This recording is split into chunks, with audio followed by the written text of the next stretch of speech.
Merci, Monsieur le Président et chers collègues. La délibération que vous venez de présenter, en tout cas d'engager, porte sur la modification du tableau des effectifs pour l'année 2022. Le groupe Synergie note d'abord avec satisfaction que l'évolution de la masse salariale est modérée avec une augmentation de 2%. Nous pouvons également nous féliciter de l'application des mesures réglementaires en faveur des agents de catégorie C et de la mise en œuvre d'une partie de l'agenda social, avec des mesures de révision du régime indemnitaire des contractuels, de régime indemnitaire des catégories B, la poursuite de l'alignement interfilière initié sur le mandat précédent pour revaloriser les filières sociales et médico-sociales, l'instauration du forfait mobilité durable, la prime IDEF, qui est très importante. Donc, un ensemble de mesures, je ne peux pas les citer toutes. Toutes ces mesures contribuent à améliorer l'équité entre nos filières, à renforcer l'égalité femmes-hommes et plus globalement améliorer les revenus des agents de la métropole de Lyon, dont je tiens à saluer l'engagement et le dévouement.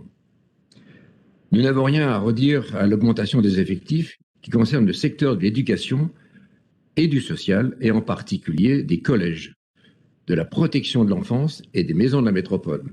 On en parlait il y a quelques minutes.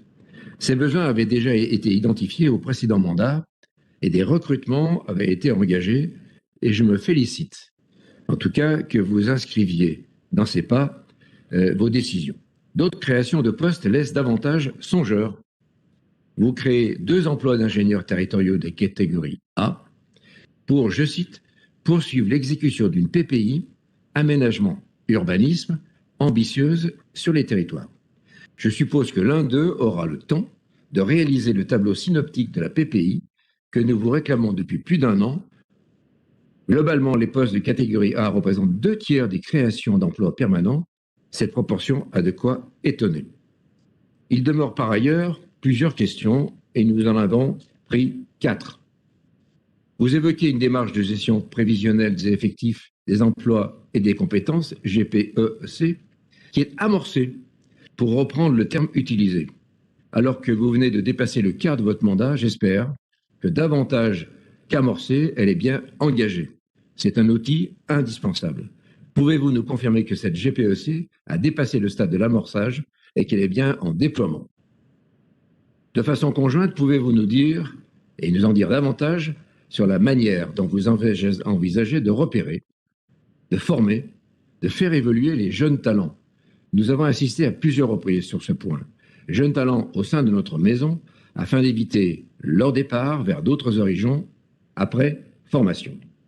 Une nouvelle fois en commission, il nous a été très difficile d'obtenir les chiffres actualisés.